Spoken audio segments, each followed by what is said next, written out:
Here, at the age of 39,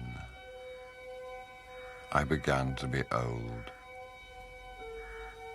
As I lay in that dark hour, I was aghast to realize that something within me, long sickening, had quietly died. I felt as a husband might feel, who in the 4th year of his marriage suddenly knew he had no longer any desire or tenderness or esteem for a once beloved wife. We had been through it together, the army and I, from the first importunate courtship until now, when nothing remained to us except the chill bonds of law and duty and custom.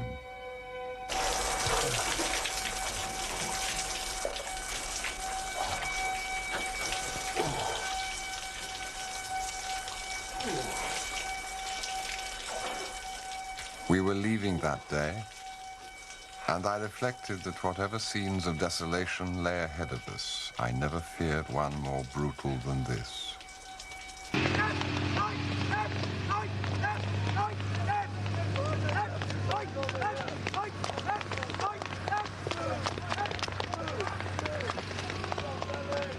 So on this morning of our move, I was entirely indifferent to our destination. I would go on with my job, but I could bring to it nothing more than acquiescence. When we had marched into this camp in the winter of 1943, I had brought with me a company of strong and hopeful men. Word had gone round among them that we were at last in transit for the Middle East. But as the weeks passed and the snow began to clear, I saw their disappointment change to resignation, and I, who by every precept should have put heart into them, how could I help them who could so little help myself? Morning, sir. Good morning, Sergeant Major. How's the move going? Last store's ready for loading, 1500, sir. Good. Has Mr. Hooper appeared yet? Haven't seen him at all this morning, sir. Oh. Has that been entered into the book? Wind in the night, sir? That'll do.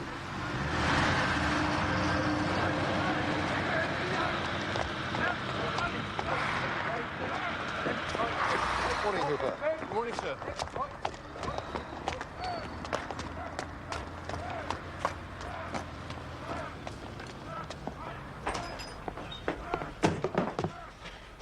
I should like to speak to Mr. Hooper, Sergeant Major. Very good, sir.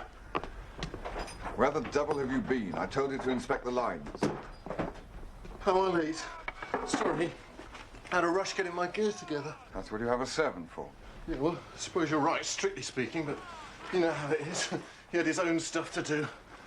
The trouble with Desmond is that if I get on the wrong side of him, he takes it out of me in other ways. I'm not surprised if you're so familiar with him.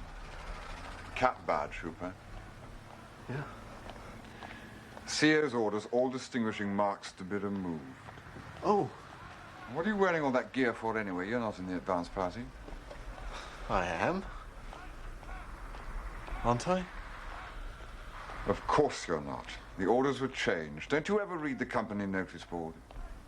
You don't mean they've changed it all again? There you go. Typical shambles. Total inefficiency. They couldn't get away with this in business, I can tell you.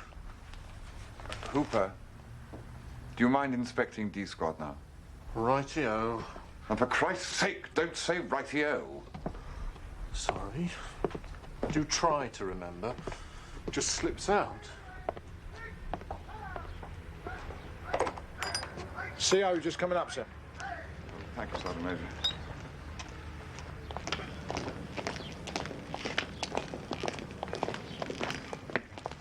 Good morning, sir. Well, Ryder, everything squared up here? Yes, I think so, sir. Think so? You ought to know. Ah, has that been entered in barrack damages? Not yet, sir. Not yet, eh? I wonder when it would have been if I hadn't seen it.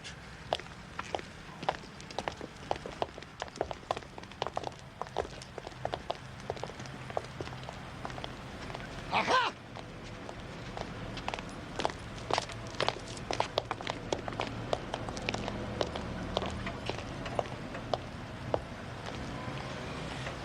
Just look at that.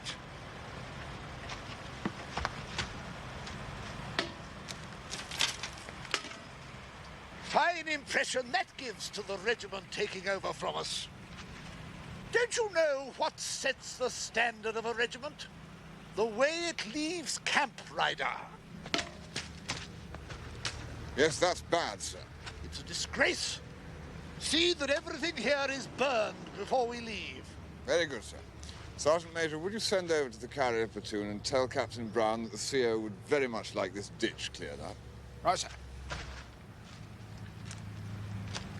Remind me, Ryder, what were you in civilian life? I was a painter, sir.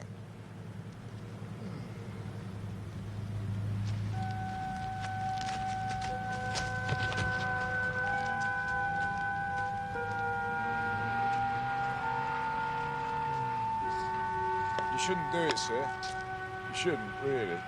That's not our rubbish. Maybe it's not, sir, but you know it is. If you get on the wrong side of senior officers, they'll take it out of you right away.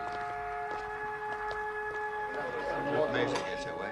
When Sandy went off on his academy, she followed him all the way to Inverary. You can't ram it home to men hard enough. This is top security. If I find any of those female camp followers when we arrive, I shall know there's been a leakage. Right, sir, I'll see if there's a new order. I called my wife last night. She hasn't the slightest idea where I am. Doesn't make sense. That's the third time we've copped it this week. Picking on you, old boy. How is the family, by the way? Children sound a bit difficult. Jennifer says they always turn into monsters the minute my leave's over. That young officer over there, isn't he one of yours? Yes, sir. What's his name again? Lieutenant Hooper, sir. His hair needs cutting. He's in no shape to go to a new HQ. I'll tell him, sir. That's the sort of thing, Ryder, that lets down the regiment. It does, sir. I'll see that it's done. God, the officers they send us now. In my late regiment, if a young officer was intending to go to a new HQ like that, the other subalterns would bloody well have cut his hair for him.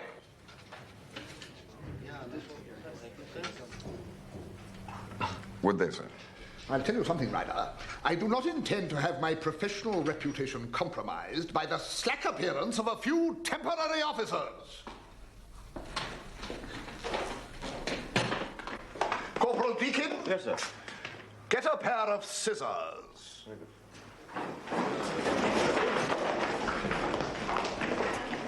Lieutenant James? Sir. Cut that man's hair for him.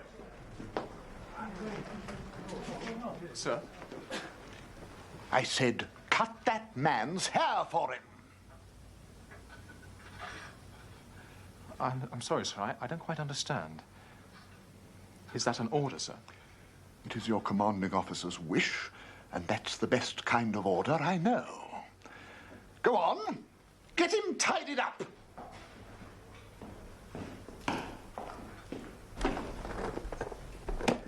We're going to tidy you up a bit. Sit down, Mr. Hooper.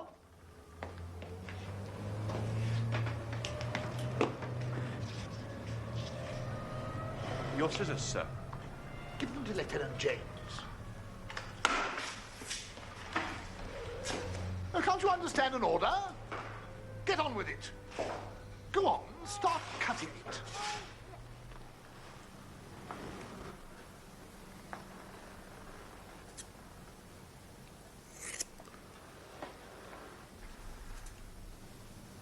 Carry on. Keep at it. Cut it!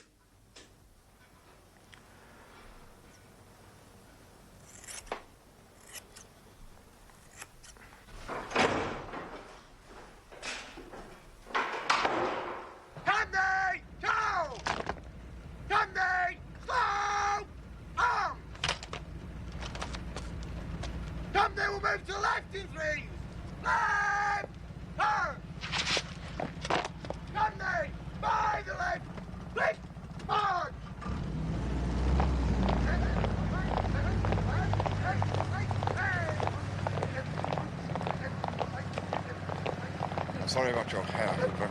Oh, that's all right. It's not the sort of thing that used to happen in this regiment.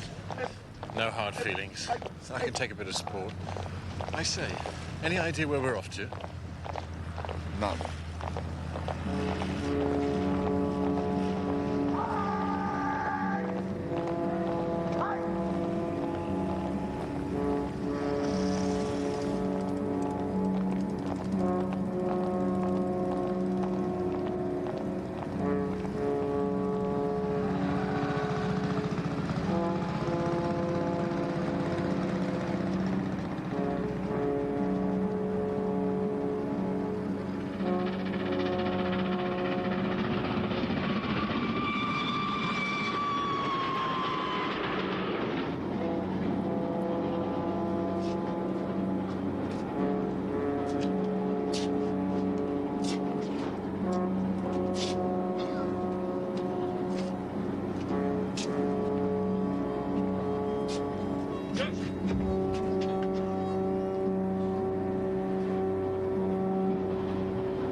Thing?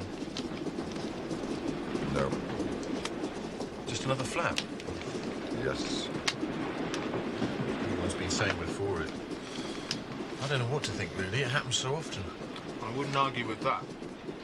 3 times in the last 6 months. It seems so silly somehow, all this drill and training if we never go into action. I shouldn't worry, Hooper. There'll be plenty for everyone in time. Oh, I don't want much, you know. Just enough to say I've been in it. Gas last night, and gas the night before. We're gonna get gas tonight, if we never get gas anymore. When we're gassed, as sick as we can be, God's from the bombing planes from high in Germany. They're over us, they're over us. What the hell's going on? We are being sprayed by liquid mustard gas. It's the CO's drill. Hooper, will you see that the windows are shut? Check there are no casualties. And write me a short situation report.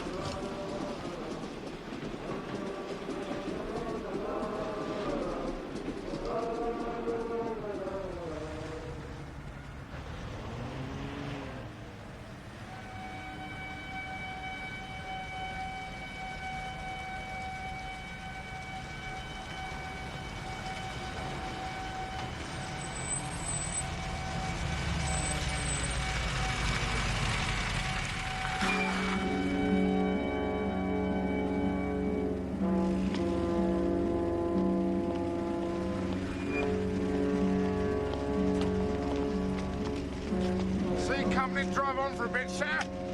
Take the right fork. See a dump post on the road. Morning, Ryder. I have a lift. It's not a bad camp, apparently. Big private house, 2 or 3 lakes. Looks as if we might get some duck if we're lucky. In the back, morning, Hooper.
Anybody know where we are? Not officially, sir, but I did hear someone mention the name of the house. It's a place called Brideshead. You can see it from over there. Huge, great barrack of a place. Thanks, Sergeant. Carry on. Thanks, sir. Right, you lot, at the double. Come on.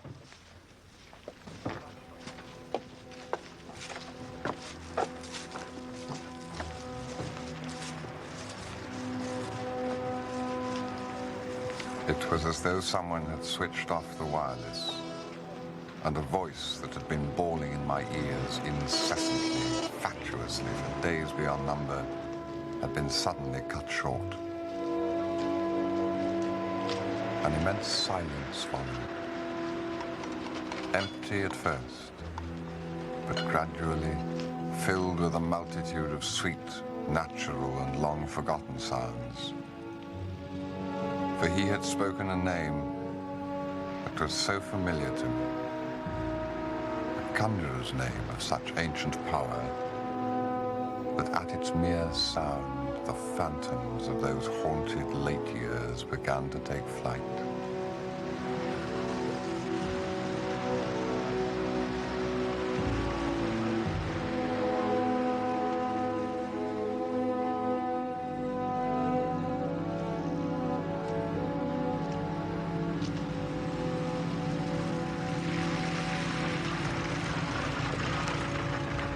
Where are you off to, Hooper? B Company have relieved us. I've just sent the chaps off to get cleaned up. Good. Brigade headquarters are coming here next week. Just had a snoop round the house. Very ornate, I'd call it. The queer thing, there's sort of RC church attached to it. I had a look in. There's kind of service going on. Just a padre and one old man. Felt very awkward. More in your line than mine. The frightful great fountain thing, too, out the back. All rocks and carved old men with trumpets. You never saw such a thing. Yes, Hooper, I did. I've been here before. Oh, well. You'll know all about it, then. I'll just go and get myself cleaned up. See you, Ryder. I had been there before. I knew all about it. First, with Sebastian, more than 20 years ago on a cloudless day in June. That day, too, I had come, not knowing my destination.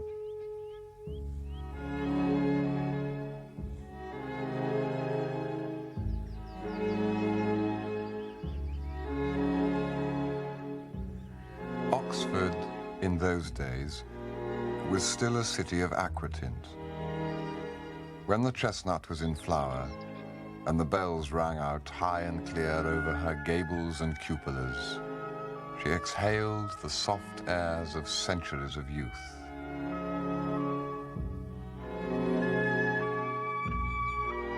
It was this cloistral hush that gave our laughter its resonance, and carried it still, joyously over the intervening clamor. It was Eights Week. Here, discordantly, came a rabble of womankind. Echoes of the intruders penetrated every corner, and my own college was no exception. We were giving a ball. Morning, Lunt. Morning, Mr. Ryder. Thank you. Gentlemen who haven't got ladies are asked to eat out as far as possible in the next few days. Will you be lunching in? No, Lunt.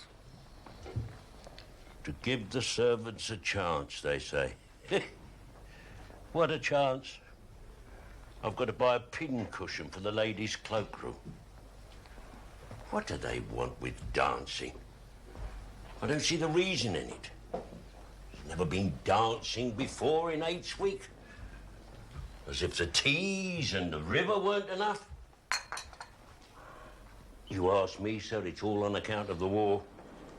It couldn't have happened but for that. No wine in the evening, or one or two gentlemen for luncheon. I can see the reason there. But not dancing. It came in with them back from the war.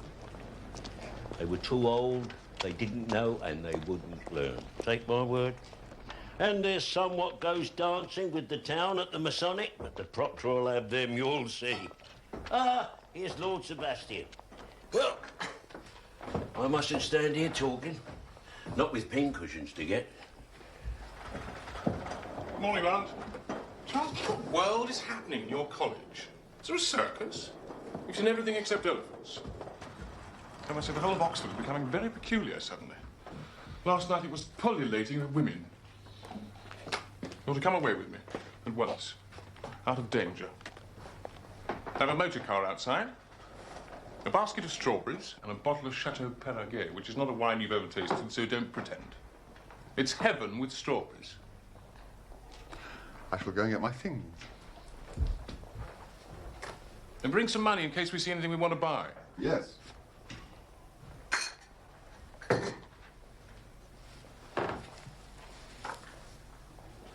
Does anyone feel the same emotion for a butterfly or a flower as he feels for a cathedral or a picture? Yes, I do. Ready? Yes. It's over there. Isn't it early? Yes. The women are still doing whatever women do before they come downstairs. Sloth has undone them. We're away. Where are we going? To see a friend. Now, take care of Aloysius. Make sure he isn't sick.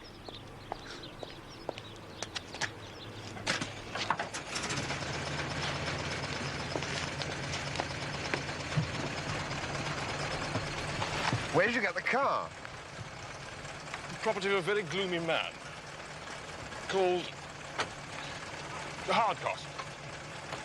Do please return the bits to him if I kill myself.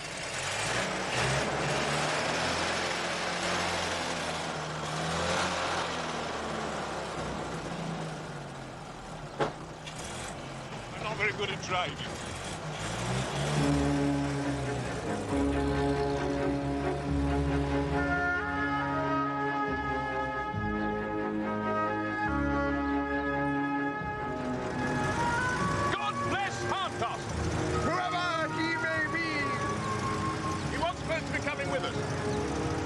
Tell him 10 o'clock. When he was still in bed at 8, well, I thought he's not very eager. Much kinder to go without him. Oh, it's a pity neither of us can sing.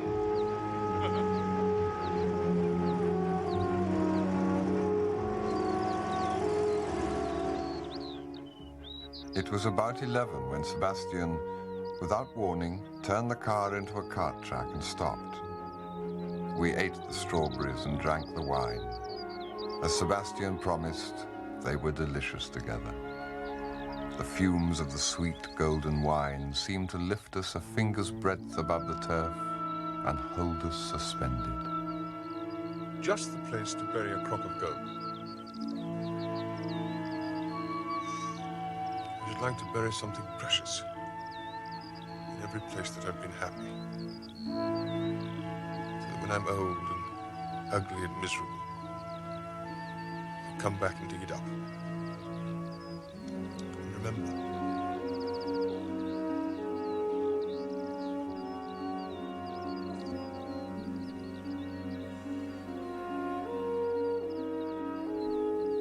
This was my third term at university, but I date my Oxford life from my first meeting with Sebastian, which had happened by chance in the middle of the term before.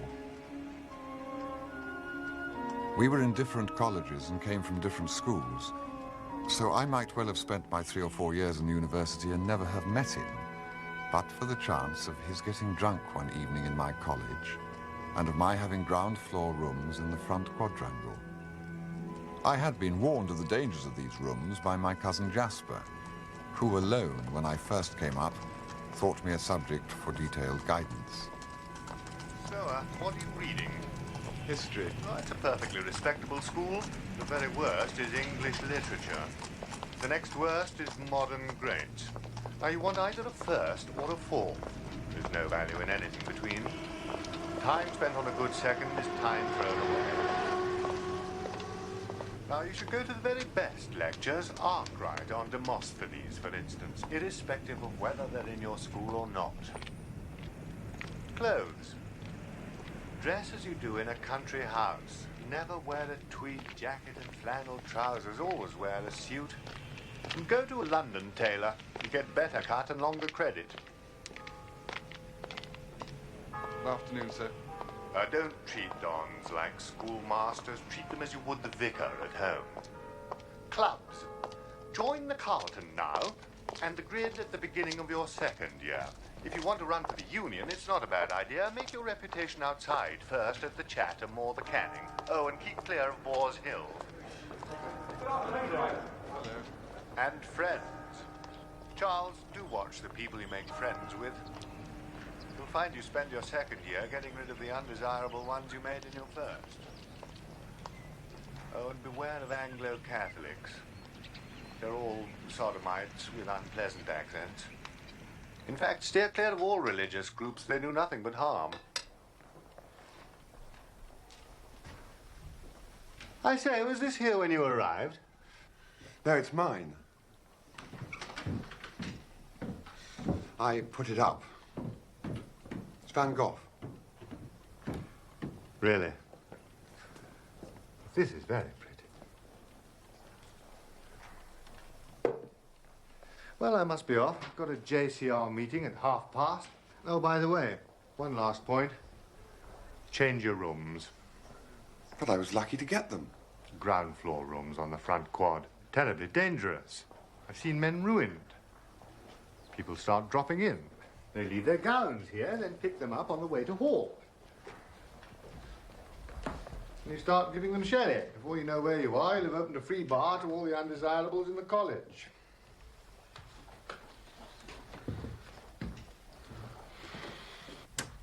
I do not know that I ever consciously followed any of this advice. I certainly never changed my rooms. There were gillyflowers growing below the windows, which on summer evenings filled them with fragrance.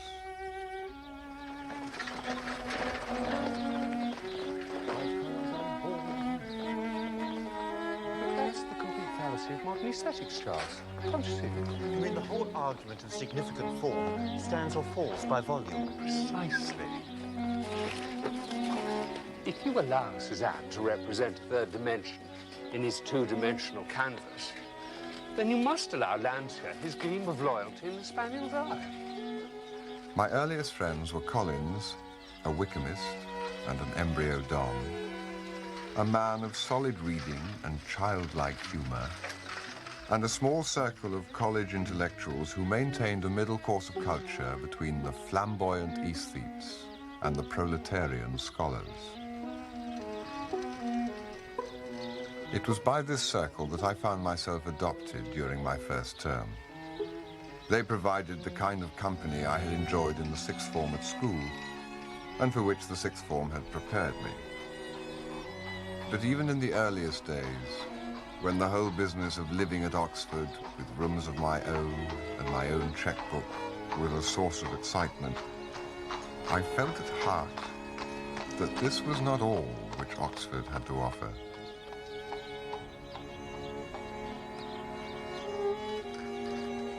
I knew Sebastian by sight long before I met him. That was unavoidable, for from his first week he was the most conspicuous man of his year by reason of his beauty, which was arresting, and his eccentricities of behavior which seemed to know no bounds. My first sight of him was in the door of Germa's, and on that occasion I was struck less by his looks than by the fact that he was carrying a large teddy bear.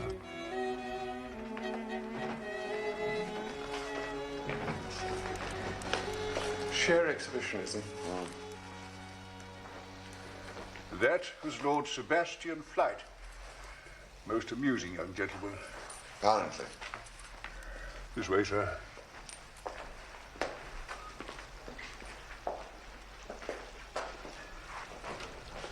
He's the Marquis of Marchmain's second boy.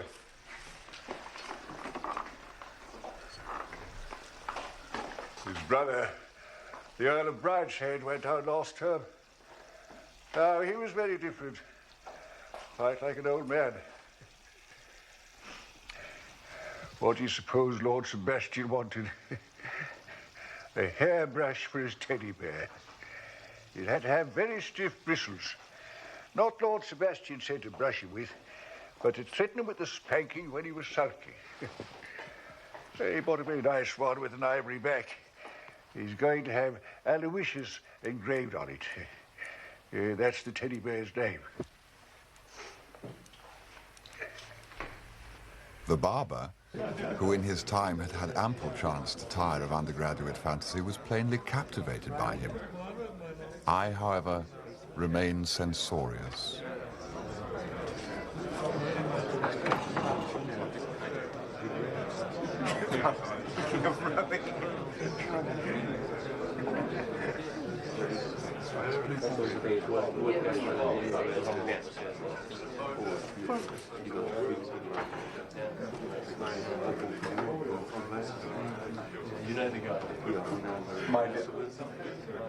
And subsequent glimpses of him did not soften me, although Collins, who was reading Freud, had a number of technical terms to cover everything. Nor when at last we met were the circumstances propitious. In which an event may occur, by the number of ways in which it may not occur, as n into p minus n. Once we reduce chance to a mathematical formula, we may subject it to the rules of probability, and indeed we rob chance itself, therefore, of the element of chance, which, if you see what I mean, must seem a solution of quite impregnable logic. Oh, very good. Excellent paper. Very good. Thank you very much.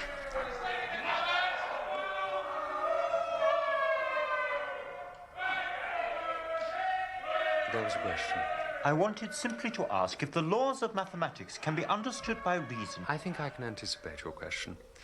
If the possibility exists that chance itself exists in a rational universe, then the workings of chance must be explained by rational processes.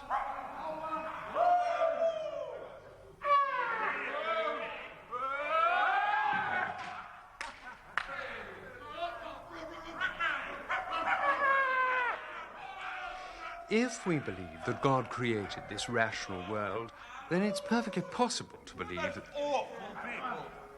What are they doing in there? Looks like a bloody prayer meeting to me.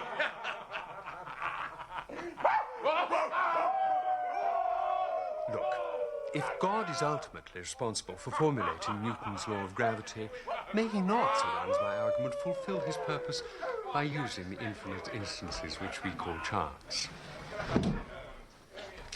Shouldn't we say, then, that chance is the very basic principle of our life in this rational universe?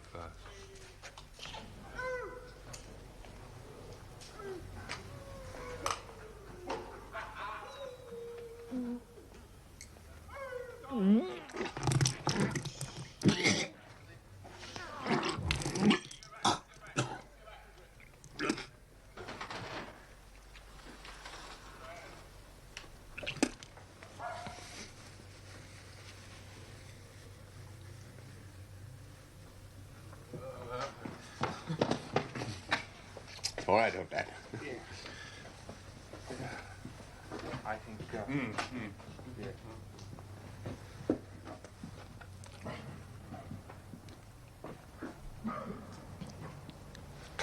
I trust that you will forgive my friend. The wines were too various. But it was neither the quality nor the quantity that was at fault, it was the mixture. Well, grasp that and you have the very root of the matter. To understand all is to forgive all. Yes.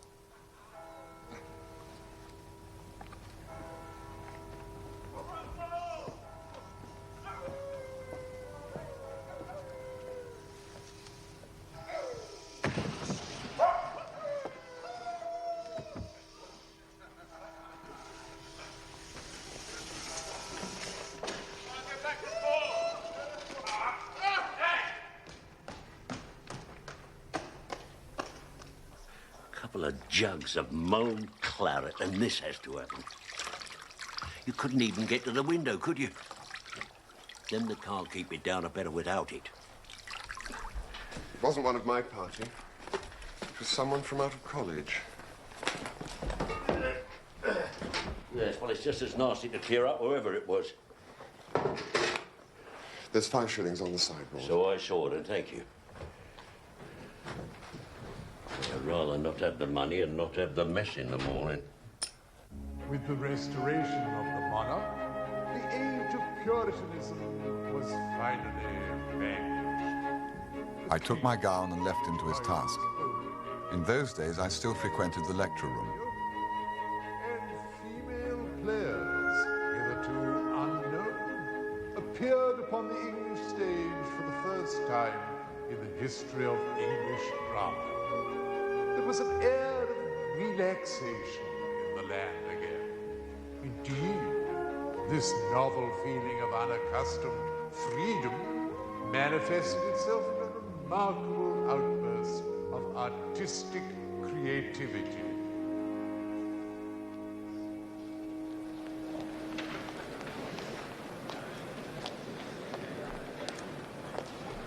In your room.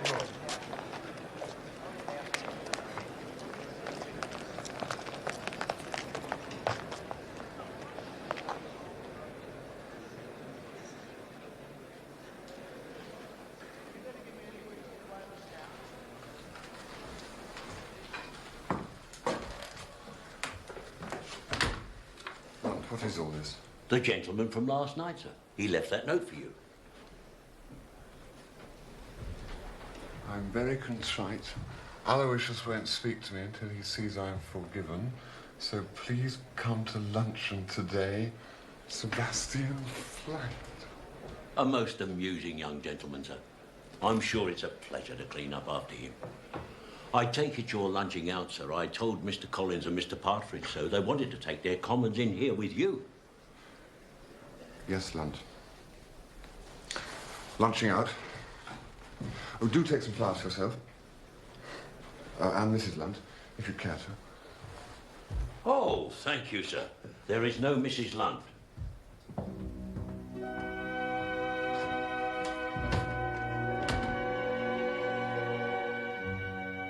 I went there uncertainly, for it was foreign ground, and there was a tiny, priggish, warning voice in my ear which, in the tones of Collins, told me it was seemly to hold back.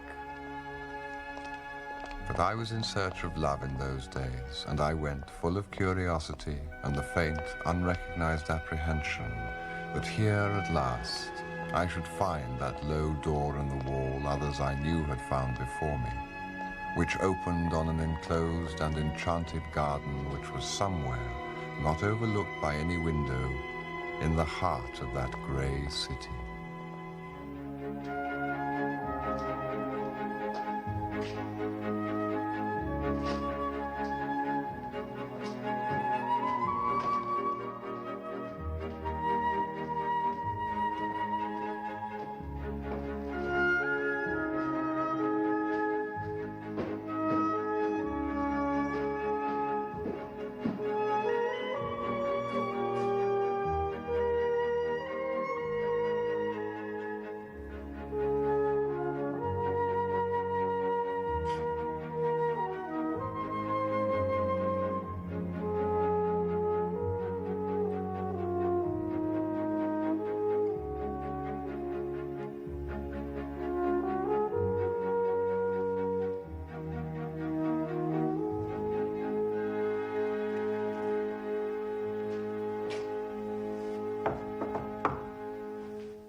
I've just counted them.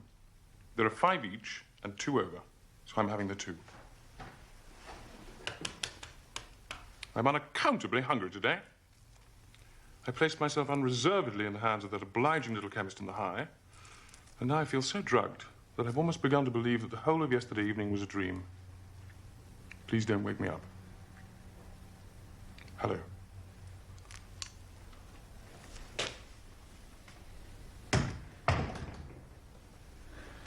Hello. Let's have some champagne.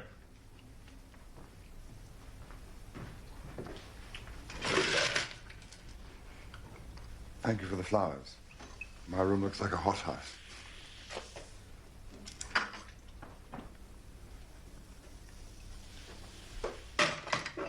My beastly scout has put Aloysius to bed, which is probably just as well, since there won't be any plover's eggs for him. Do you know, Hobson hates Aloysius. I wish I had a scout like yours. He was perfectly sweet to me this morning, when some people might have been quite strict. Only one piece last night. There was a frightful rumpus outside my staircase, so I assumed it must be you two. Nonsense. We're as quiet as mice. A damn close thing, that. Went back with Alistair. As each guest came into the room, he made first for the plover's eggs, then noticed Sebastian, and then myself, with a polite lack of curiosity which seemed to say, we should not dream of being so offensive as to suggest that you never met us before. I say, plover's eggs. First I've seen this year. Where'd you get them? Mummy sent them from Brighton, it is one. They always lay early for her. If it does get up with that kind of thing,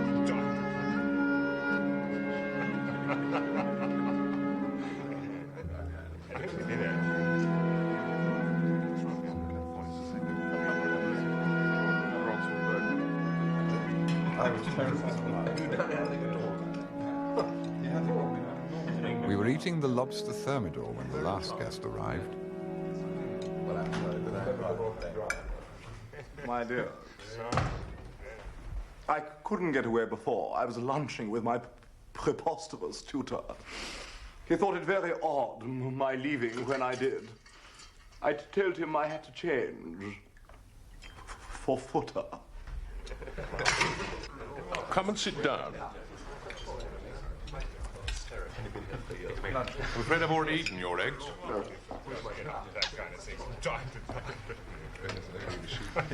I forgot.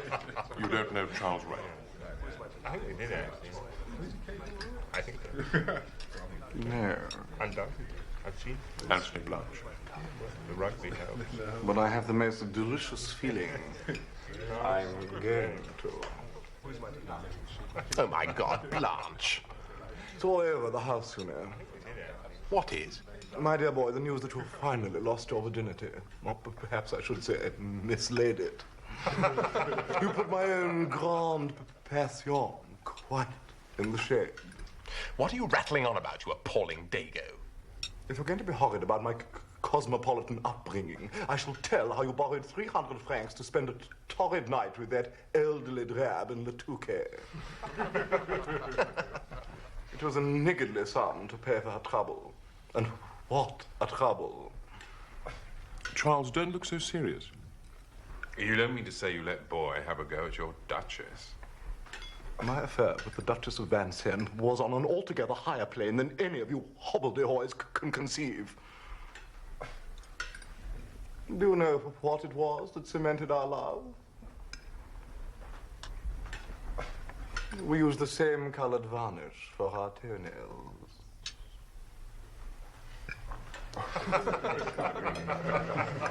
Paint your toe quite right. He gets mad. Have you ever heard anything like it? People. No, they are.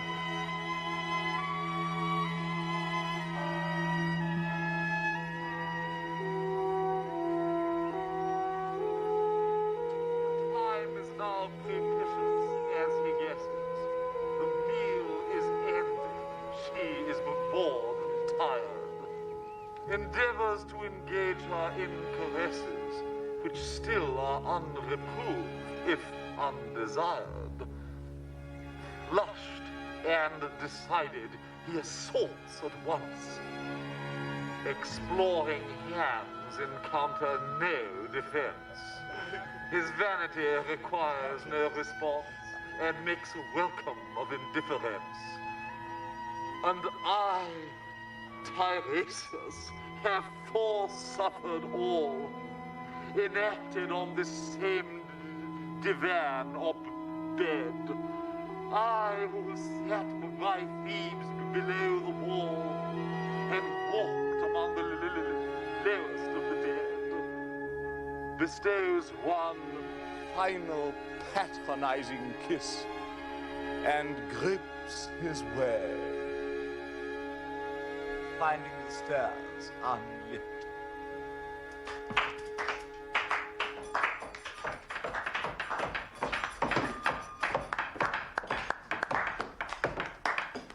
How I have surprised them. All boatmen are Grace darlings to me. Hi, old boy. Too much, Rosie. Too much. Now we have to cope with these terrible squares. Something had to be done by that damn Nancy. You can help me out. I will see you nothing.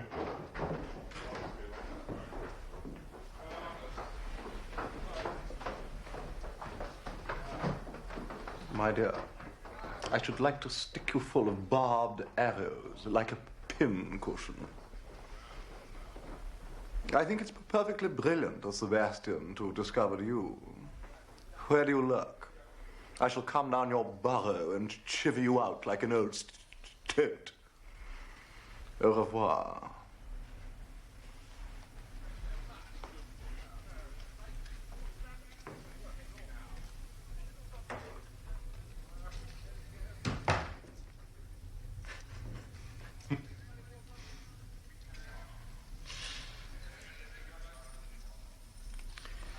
Well,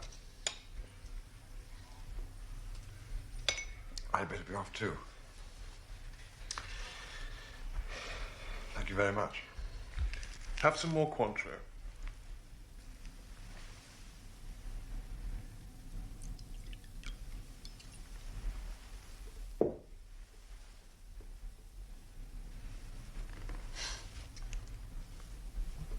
Then I must go to the Botanical Gardens. Why? To see the ivy.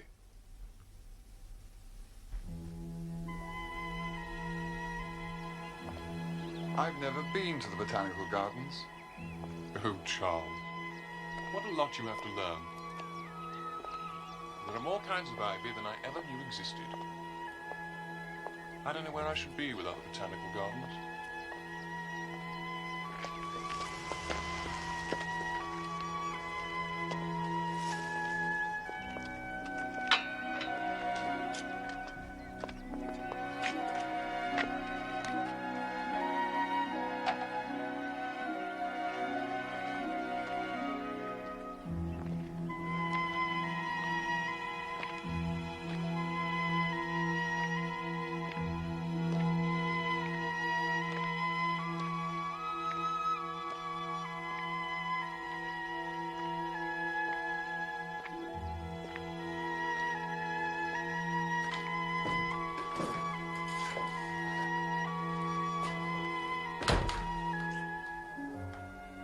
When at length I returned to my rooms, I found them exactly as I had left them that morning.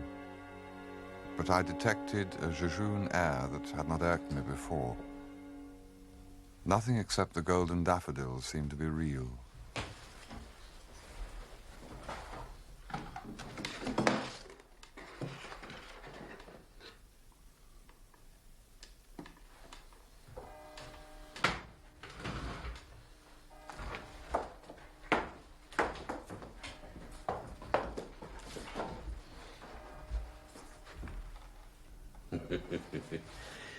If you ask me, sir, I was never very fond of that myself.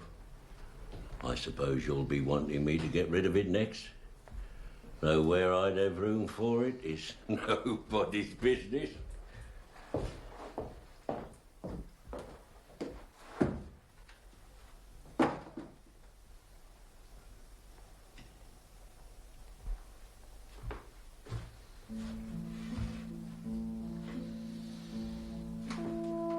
That day was the beginning of my friendship with Sebastian. And thus it came about that morning in June that I was lying beside him in the shade of the high elms, watching the smoke from his lips drift into the branches. You still haven't told me where we're going. Don't be so impatient, Charles. I told you. To see a friend. But who's the friend? Name of Hawkins. But who is Hawkins? Wait and see.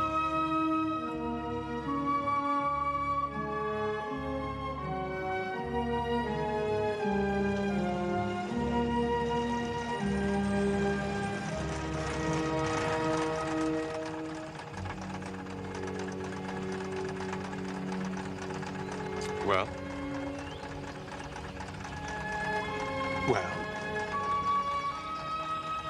What a place to live in. It's where my family live. Don't worry, they're all aware. You won't have to meet them.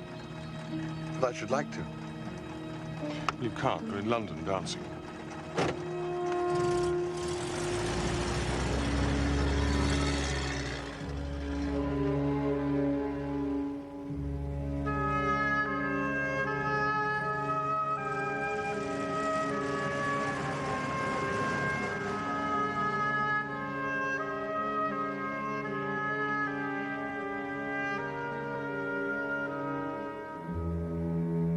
Everything's shut up.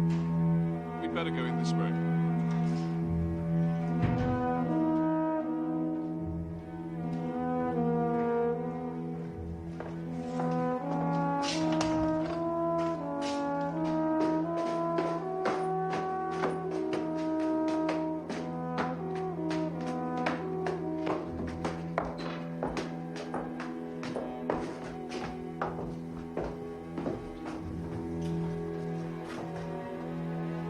I want you to meet Nanny Hawkins. That's what we've come for.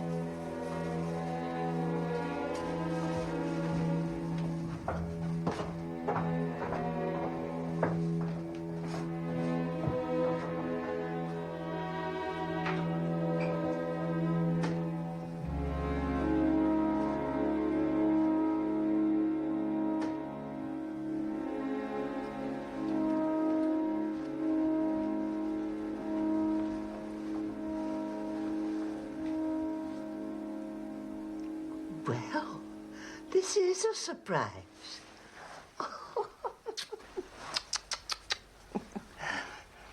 Who's this? I don't think I know him. Well, this is Mr. Charles Ryder, Nanny. Friend of mine from Oxford. Oh, How do you do, Mrs. Hawkins? how do you do? You've come just the right time. Julia's here for the day. She was up with me nearly all the morning telling me about London. Such a time they're all having. You must have just missed her. It's the Conservative women. She won't be long. She's leaving immediately after her speech before the tea.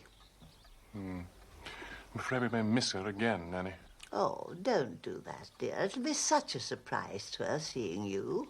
Though she ought to wait for the tea. I told her. It's what the Conservative women come for. Well, what's the news? Are you studying hard at your books? Not very, I'm afraid, Nanny. Cricketing all day long, I expect, like your brother. He found time to study too, though. Oh, well, did you see that piece about Julia in the paper?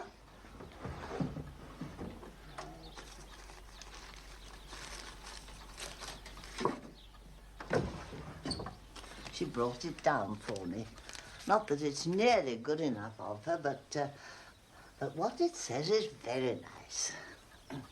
The lovely daughter whom Lady Marchmain is bringing out this season, witty as well as ornamental, the most popular debutante. Well, that's no more than the truth, though it was a shame to cut her hair. Such a lovely head of hair she had, just like her ladyship's. I said to Father Phipps, it's not natural.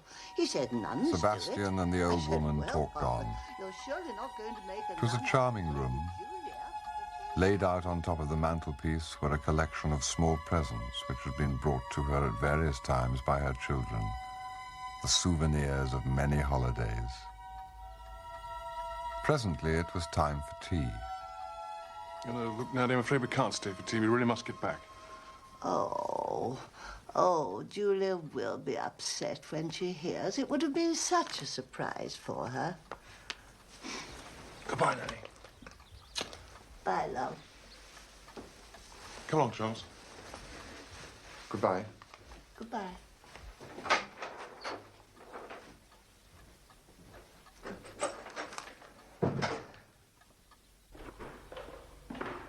Poor Nanny. She does lead such a dull life. I've a good mind to bring her to Oxford to live with me. And you should always be trying to send me to church. I must go quickly before my sister gets back. Who are you ashamed of, her or me? I'm ashamed of myself. I'm not going to let you get mixed up with my family. They're so madly charming. All my life they've been taking things away from me.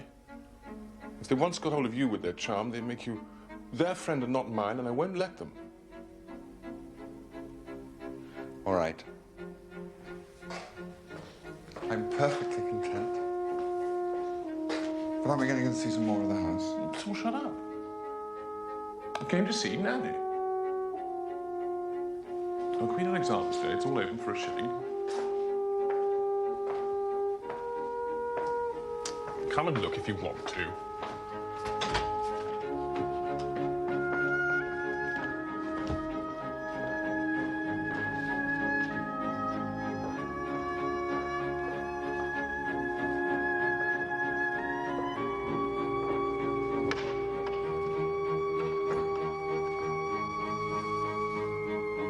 Well, it's all I need to see. Nothing to see. A few pretty things I'd like to show you someday. Not now. But there's the chapel. You must see that.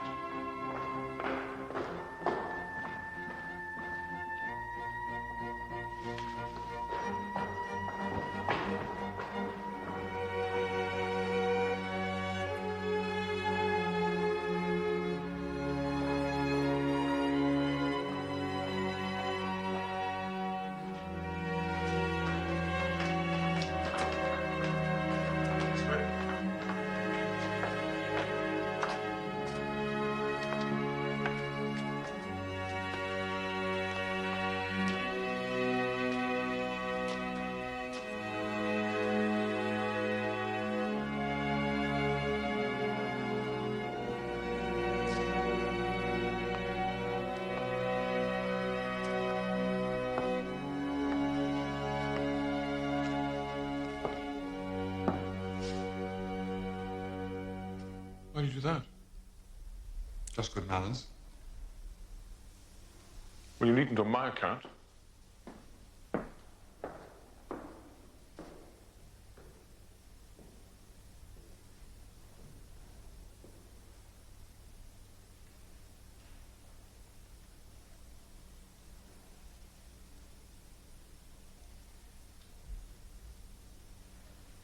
So you wanted to do sightseeing?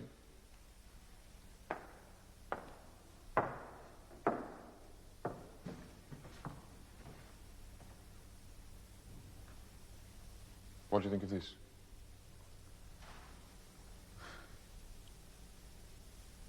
Golly.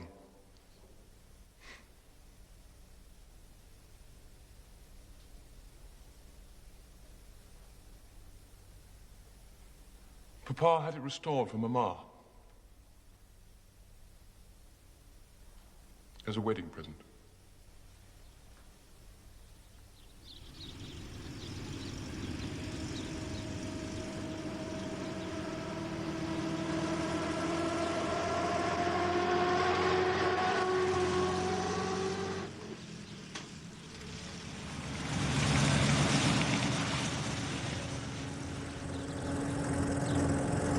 Julia, we only just got away in time.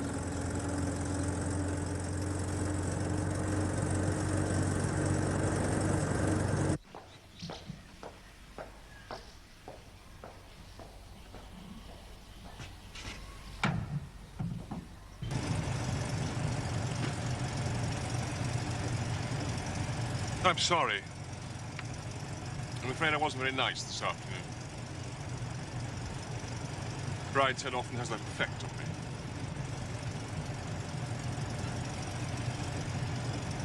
But I had to take you to see Nanny.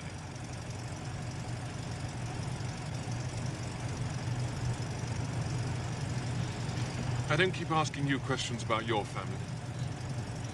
Neither do I about yours. But you look so inquisitive. You're so mysterious about them. I'd hoped I was mysterious about everything. Perhaps I am rather curious about people's families. Because it's not a thing I know much about. There's only my father and myself. An aunt used to keep an eye on me, but my father drove her abroad. You don't know what you've been saved. There are lots of us. Look them up into Brett.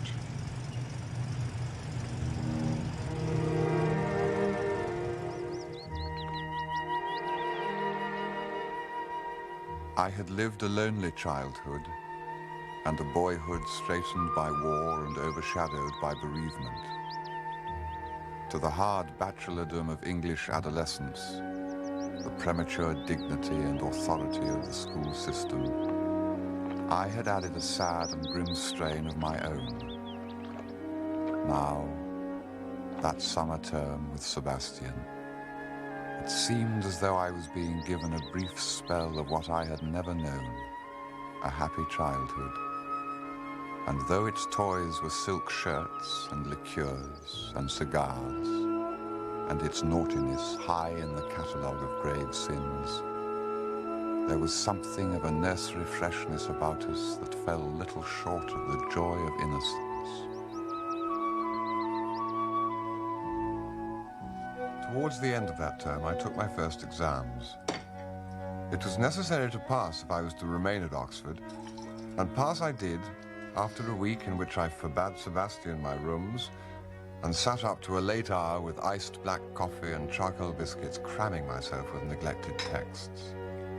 I remember no syllable of them now, but the other, more ancient love, which I acquired that term, will be with me in one shape or another till my last hour. The end of that term was also the occasion of the last visit and grand remonstrance of my cousin Jasper. I was just free of the schools, having taken the last paper of history previous the day before. Jasper's sub-fusk suit and white tie proclaimed him still in the thick of it. He had the exhausted but resentful air of one who fears he has failed to do himself full justice on the subject of Pindar's orphism. Duty alone had brought him to my rooms at great inconvenience to himself and, as it happened, to me. I don't know what sort of allowance my uncle makes you, but you must be spending double. Is that paid for?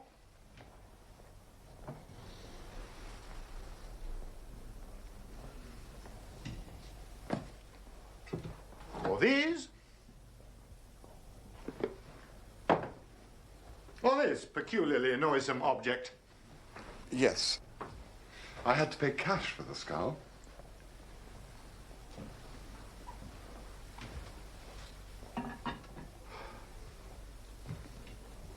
And your clothes. Your present get-up seems an unhappy compromise between the correct wear for a theatrical garden party in Maidenhead and a glee-singing competition in a garden suburb. I'm sorry if it disturbs you. And drink. No one minds a man getting tight once or twice a term. In fact, he ought to on certain occasions. But you, my dear Charles, are constantly seen drunk in the middle of the afternoon. I think that's my affair, Jasper. Look, Charles, I expected you to make mistakes in your first year. We all do. I got in with some thoroughly objectionable Christian Union men who ran a mission to hop pickers during the long vac. But you, my dear Charles, whether you realize it or not, have gone hook, line, and sinker to the very worst set in the university. So that's what's worrying you? Well, Anthony Blanche. There's a man there's absolutely no excuse for. I don't particularly like him myself. Well, he's certainly always hanging about here. You realize the stiffer element in college don't like it. They won't stand for him at the house. They threw him in Mercury last night. I heard.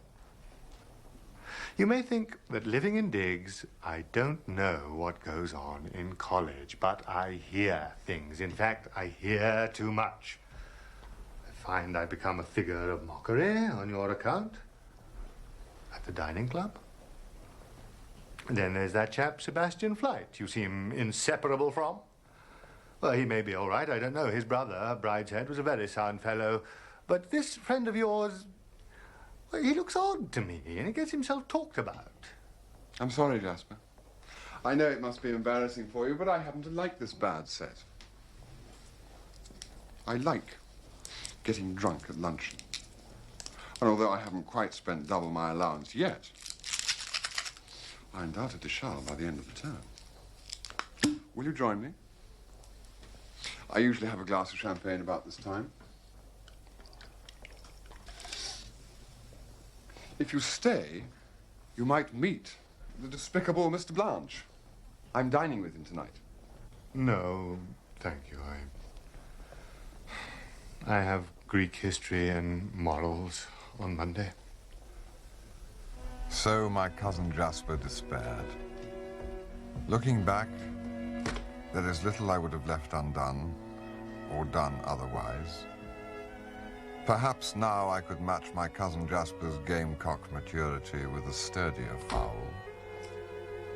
I could tell him that to know and love one other human being is the root of all wisdom.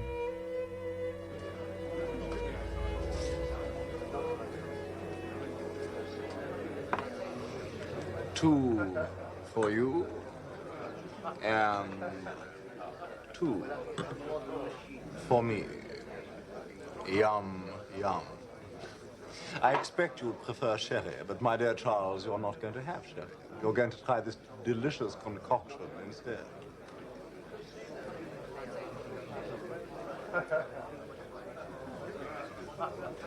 What is it? Brandy Alexander. You don't like it? Then I'll drink it for you. 1,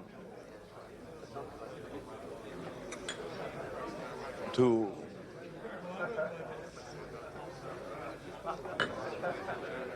3, 4.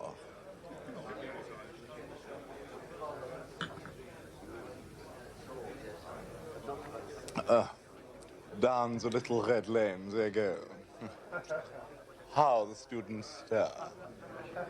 I'm not surprised, Anthony. I'm a little out of sympathy with the undergraduates for the moment. That's why we're dining at 10. Who else is coming? No one. I've got you to myself tonight.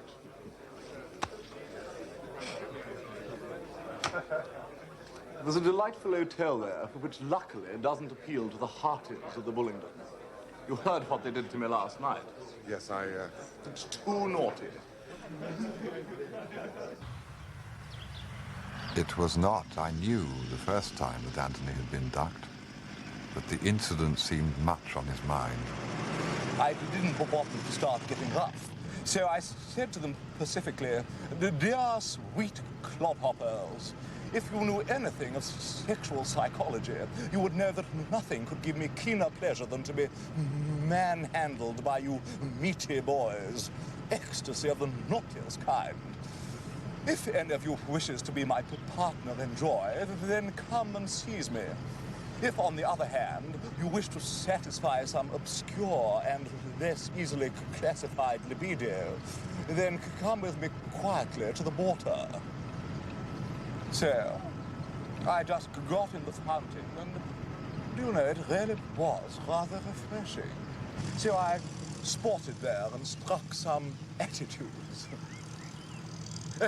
La fatigue du Nord. Now, you can't imagine an unpleasantness like that happening to Sebastian, can you? No, I can't. No. Sebastian has charm. Such charm. Of course, you haven't known him as long as I have. How long have you known him, Anthony? I was at school with him. You wouldn't believe it, but in those days, people used to say he was a little bitch. The rest of us were constantly being beaten in the most savage way on the most frivolous pretext, but never Sebastian. I can see him now, at the age of 15. He'd never had spots, you know. Boy Mulcaster was positively scrofulous, but not Sebastian. Or did he have one rather stubborn one at the back of his neck? Yes, now I think of it, he did. Narcissus with one pustule. You know, he and I were both Catholics, so we used to go to Mass together. He used to spend such time in the confessional, I used to wonder what he had to say. Because he never did anything wrong. Never quite.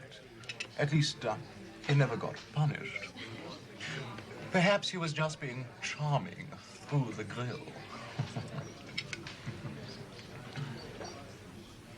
I told Cocktail all about you.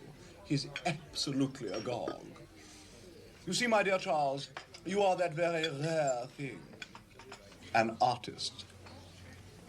But who recognizes you?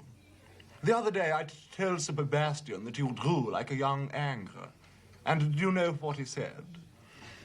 Yes. Aloysius draws very prettily, too, but of course he's rather more modern. So charming, so amusing. Do you wish Sebastian was with us? No, of course you do. And do I? I wonder.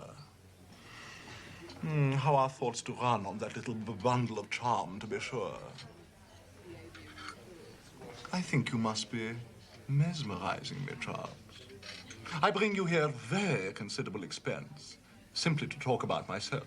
And I find I talk of no one except Sebastian.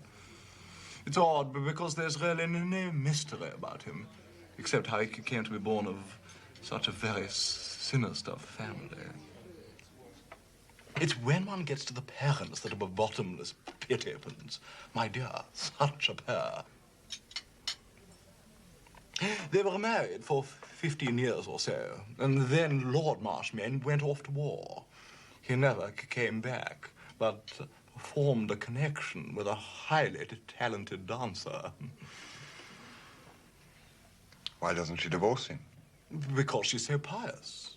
My dear, you would think that old reprobate had tortured her, stolen her patrimony, flung her out of doors, roasted, stuffed, and eaten her children, and gone frolicking about, wreathed in all the flowers of Sodom and Gomorrah.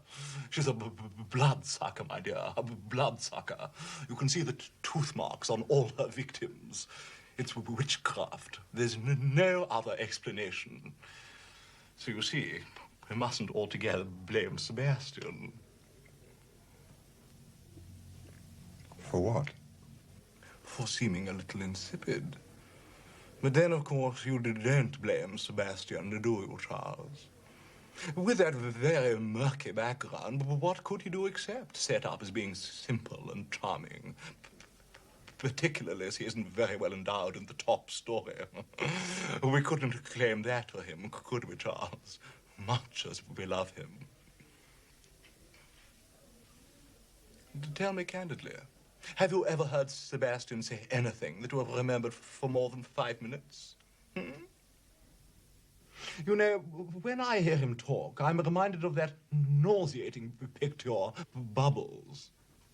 Conversation should be like juggling. Up go the balls and plates, up and over, in and out, glittering in the footlights.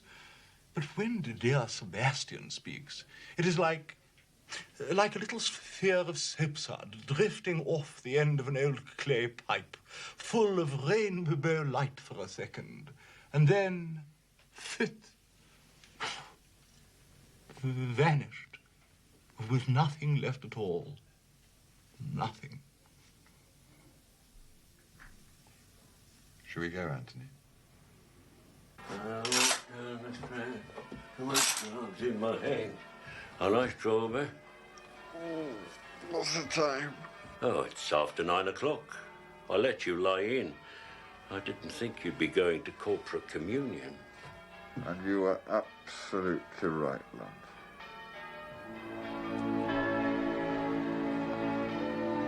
It was the last Sunday of term, the last of the year. It was nearly 11 when I left, and during my walk I heard the change ringing cease and all over the town give place to the single chime which warned the city that service was about to start. None but churchgoers seemed abroad that morning, on their way to St. Barnabas, St. Columba, St. Aloysius, St. Mary's, Pusey House, Blackfriars, all in the summer sunshine, going to the temples of their race. 4 proud infidels alone proclaim their descent. 4 Indians from the gates of Balliol making for the river.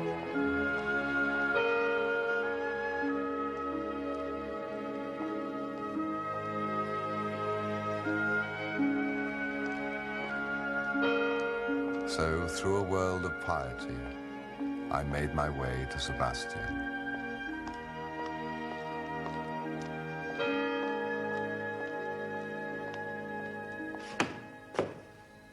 Hello. I've been to Mass. I knew Mummy had been writing to Monsignor Bell. He asked me to dinner twice last week. So, I sat bang in the front and absolutely shouted the Hail Marys. Glad that's over. So how was dinner with Antoine? What did you talk about? Well, he did most of the talking. That's not unusual. Did you know him at Eton? Hardly. He was sacked in my first half. I mean, I do remember seeing him about a bit. Did he go to church with you? Don't think so. Why?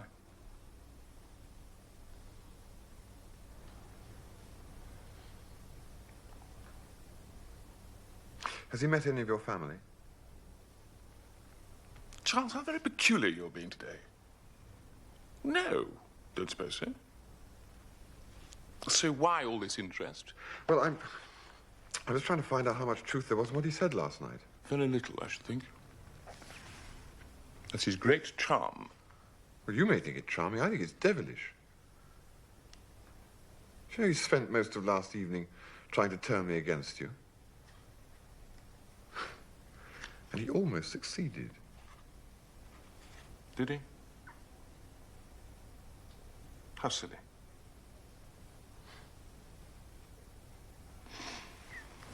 Aloysius would not have approved of that at all.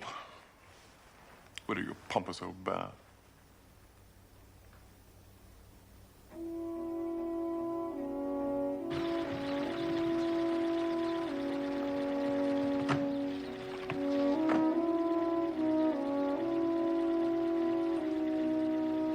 The long vacation came, and Sebastian disappeared into that other life of his where I was not asked to follow. I was left instead forlorn and regretful. I returned to my father's house without plans and without money. I faced a bleak prospect. I was overdrawn at the bank, and without my father's authority, I could draw no more.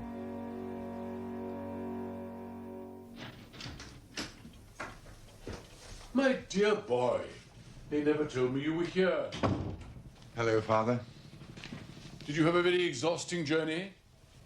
They gave you tea. Yes. Mrs. Abel brought me some. You're well? I've just made a somewhat audacious purchase at Summershine's. A terracotta bull of the 5th century. I was examining it and so forgot your arrival. Was the carriage very full? No.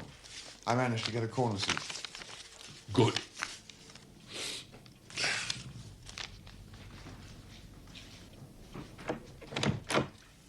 Hayter brought you the evening paper. No news, of course. Such a lot of nonsense.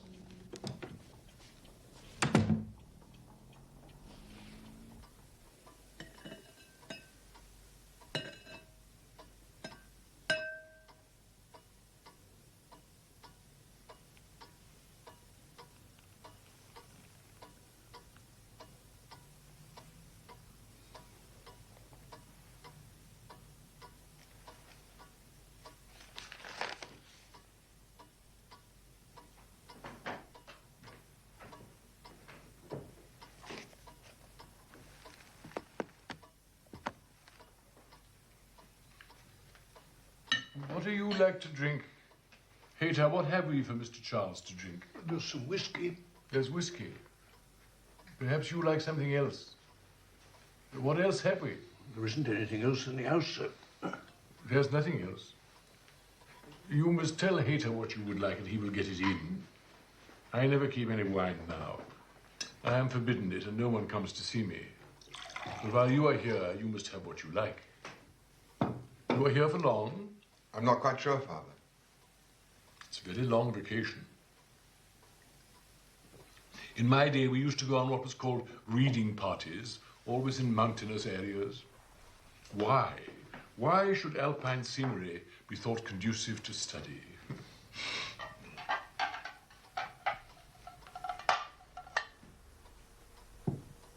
I had thought of putting in some time at an art school. My dear boy, you'll find them all shut.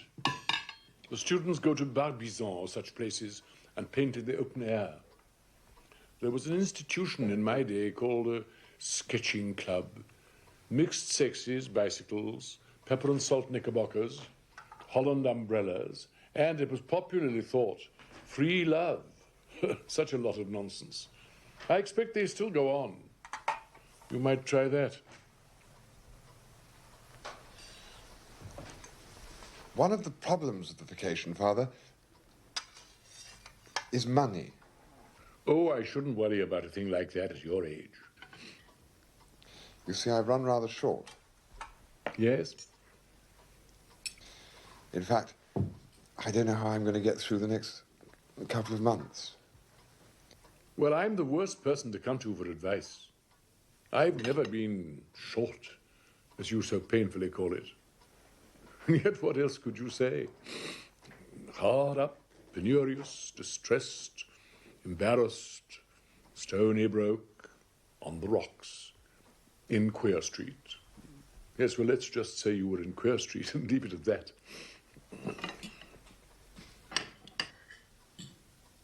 Yes, but what do you suggest I should do?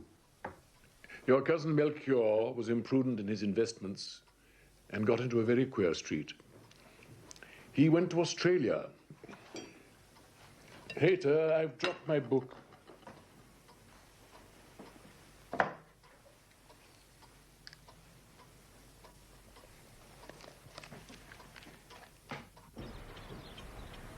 During the sultry week that followed, I saw little of my father during the day. He spent hours on end in his study. Now and again I would hear him go out, sometimes for half an hour or less, sometimes for a whole day. Ah, so there you are. Splendid, splendid. Very warm today. Very warm. Yes.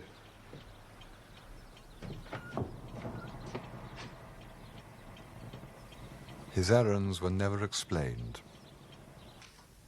The dinner table was our battlefield.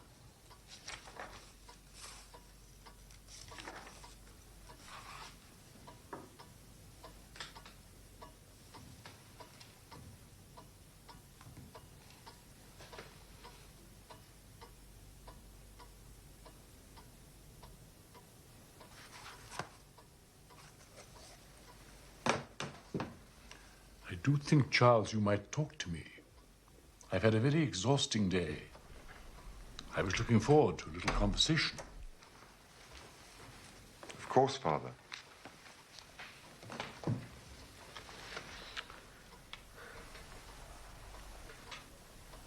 What should we talk about? Cheer me up. Take me out of myself. Tell me about the new plays. But I haven't been to any. You should, you know. You really should. It isn't natural in a young man to spend all his evenings at home. Well, Father, as I told you, I haven't much money to spare for theatre going. My dear boy, you must not allow money to become your master in this way. Why, at your age, your cousin Melchior was part owner of a musical piece. It was one of his few successful ventures. You should go to the play as part of your education. I received one letter from Sebastian. It was written on and enveloped in heavy Victorian mourning paper, black coroneted and black bordered. Dearest Charles, I found a box of this paper at the back of the bureau, so I must write to you as I am mourning for my lost innocence. You never looked like living. The doctors despaired of it from the start. Soon I'm off to Venice to stay with Papa in his palace of sin. I wish you were coming. Wish you were here. I'm never quite alone. Members of my family keep turning up and collecting luggage and going away again, but the white raspberries are ripe. I have a good mind not to take Aloysius to Venice. I don't want him to meet a lot of horrid Italian bears and pick up bad habits. Love her what you will. S.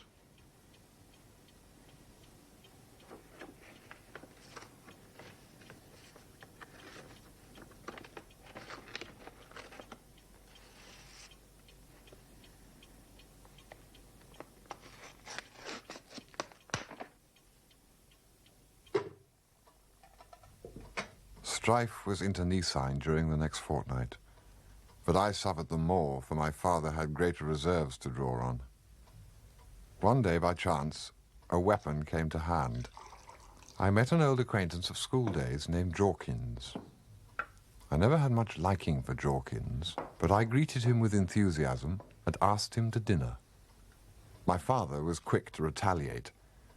He made a little fantasy for himself that Jorkins should be an American.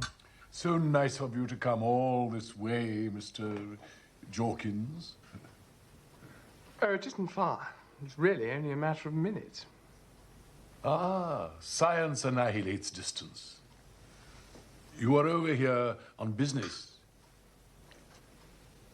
Well, I'm in business, if that's what you mean. I had a cousin who was in business. You wouldn't know him, it was before your time. I was telling Charles about him only the other night. He has been much in my mind. He came a cropper. You find his misfortune a subject for mirth. Or perhaps you are unfamiliar with the word I used. You, no doubt, would say, folded up. Well, I don't know that. I mean...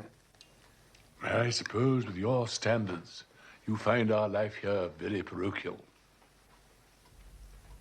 My father was master of the situation. Nonetheless, there are fine things to Throughout the evening, he played a delicate, one-sided parlor game with him, explaining any peculiarly English terms in the conversation, translating pounds into dollars, so that my guest was left with the vague sense that there was a misconception somewhere as to his identity, which he never got the chance of explaining. I mean, if... Only once I thought my father had gone too far. Of course, I'm afraid, living in London, you must sadly miss your national game.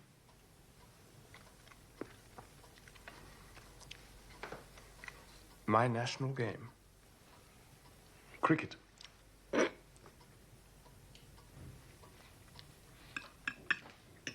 Never mind. I've decided to diversify Charles' evenings at home. Tonight I have a surprise. I've asked a few young friends over for a little music making. Charles, you know the Orme Herricks. Did you know that Miss Orme Herrick was a student of the cello? She's going to play for us tonight after dinner.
He has to be up very early in the morning.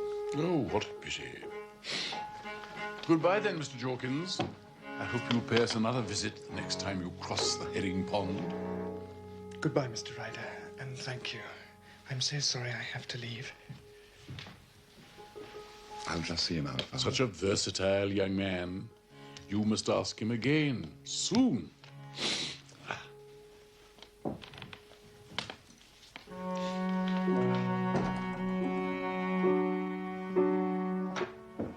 Good night, Jorkins.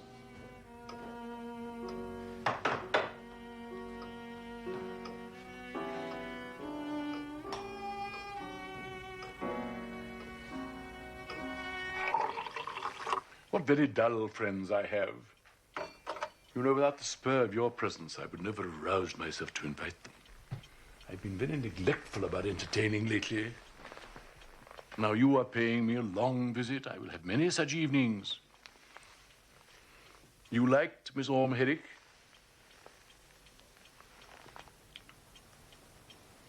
No. No? Was it her little moustache you objected to, or her very large feet? Do you think she enjoyed herself? No. That was my impression also. I doubt if any of our guests will count this among their happiest evenings. That young foreigner played atrociously, I thought. Where can I have met him?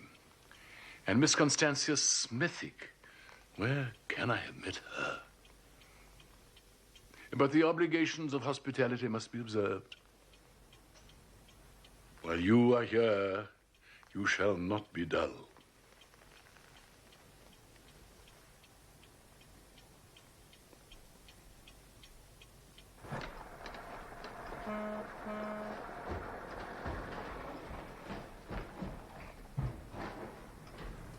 Finally, one Sunday afternoon, a telegram arrived from Sebastian, which threw me into a state of fevered anxiety. Father. You'll never guess where I've spent the day. I've been to the zoo. It was most agreeable. The animals seemed to like the sunshine so much. Father, I have to leave at once. Yes? A friend of mine, he's gravely injured. I must go to him. There's a train in about half an hour. Gravely injured, come at once. Sebastian. Well, I'm sorry you're upset. Reading this message, I do not think that the accident will be quite so serious as you seem to think. Otherwise, it would hardly be signed by the victim himself. Still, of course, he may well be fully conscious but blind or paralyzed with a broken back. Why exactly is your presence so necessary? You have no medical knowledge. You are not in holy orders. Do you hope for a legacy? I'm told he's a great friend. Well, Orme Herrick is a very great friend of mine, but I should not go tearing off to his deathbed on a warm Sunday afternoon. I rather doubt whether Lady Orme Herrick would welcome me. However, I see you have no such doubts. I shall miss you, my dear boy, but do not hurry back on my account.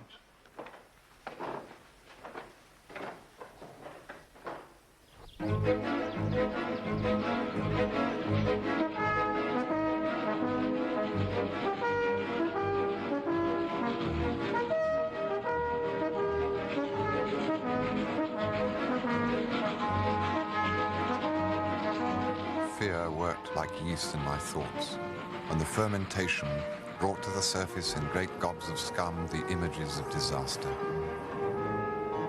A loaded gun held carelessly at a stile, a horse rearing and rolling over, a shaded pool with a submerged stake, a car at a blind corner. All the catalogue of threats to civilized life rose and haunted me. I even pictured a homicidal maniac mouthing in the shadows, swinging a length of lead pipe. Keisha? A bride's head, sir? Yes. Lady Julia's waiting in the yard. Hello.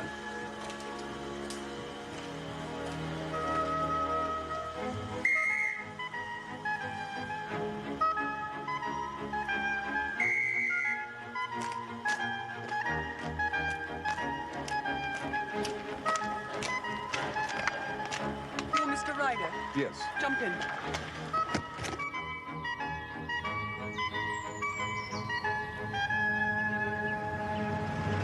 How is he? Oh, he's fine. Have you had dinner? Yes, on the train. Well, I expect it was beastly. There's some more at home. Sebastian and I are alone, so we thought we'd wait for you. What's happened to him? Didn't he say? I expect he thought you wouldn't come if you knew. He's cracked a bone in his foot so tiny that it hasn't a name. But they x-rayed it yesterday and told him to keep it up for a month. There's a great bore to him, putting out all his plans. He's been making the most enormous fuss. Everybody else has gone. At first he tried to make me stay back with him. Well, I expect you know how maddeningly pathetic he can be. I almost gave in, and then I said, surely there must be someone you can get hold of. And he said everybody was away or busy, and anyway, no one else would do.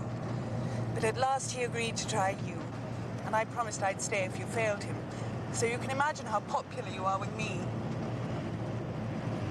I must say, I think it's noble of you to come all this way at a moment's notice. How did he do it? Believe it or not, playing croquet. He lost his temper and tripped over a hoop. Not a very honourable scar.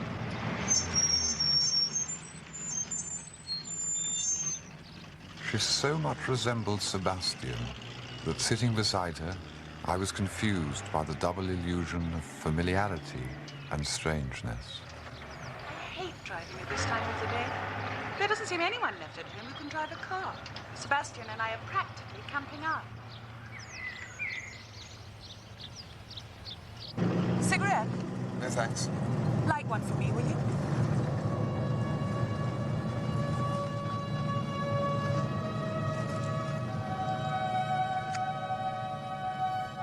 It was the first time in my life that anyone had asked this of me.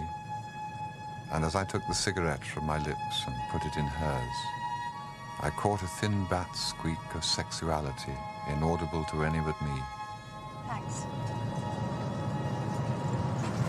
You've been here before. Nanny reported it. We both thought it very odd of you not to stay to tea with me. That was Sebastian. You seem to let him boss you around a good deal. You shouldn't. It's very bad for him.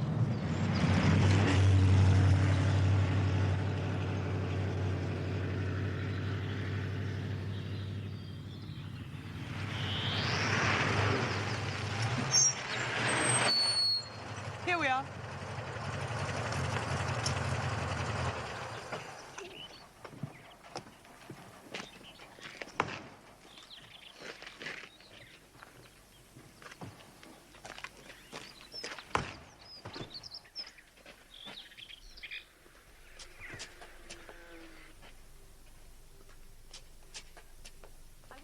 Sebastian to have started dinner without it. Thank you. Hello, darling.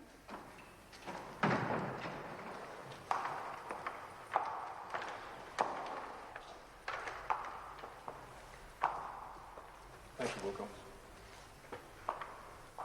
Well, darling, I've collected your chum. I thought you were dying. I thought so too. The pain was excruciating. Julie, do you think if you asked him, Wilcox would give us champagne tonight? I hate champagne. And Mr. Ryder has already had dinner. Mr. Ryder? Mr. Ryder? Charles drinks champagne at all hours.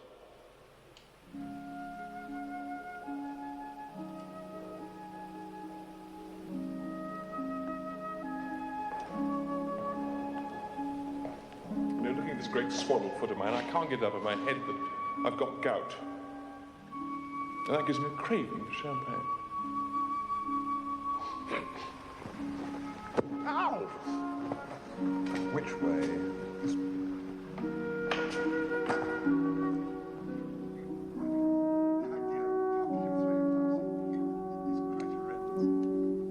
Dinner was served in the red dining room. While they dined, I ate a peach and told them of the war with my father.